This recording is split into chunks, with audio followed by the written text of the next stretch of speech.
كان يعني محدش ياخد باله. كارنيه مكتوب باسم ابراهيم، بس هلعب في نفس المركز بتاعنا.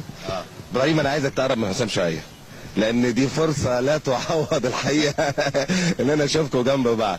طب حسام، فرصه بقى ان احنا، اعتقد دي اول مره ليك في التلفزيون. يعتبر اول مره. انت مصاب اليومين دول؟ الحقيقه عندي اصابه في ركبتي، عباره عن التهاب في الاوتار يعني بتاع ركبتي.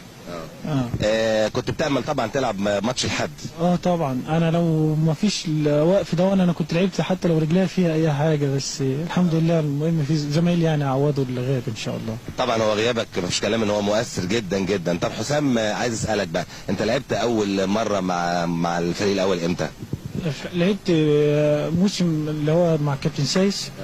لعبت ماتشين بس يعني مش كتير، بس الفرصه الحقيقيه اللي خدتها يعني كان مع كابتن جوهري في الموسم اللي فات، والحمد لله يعني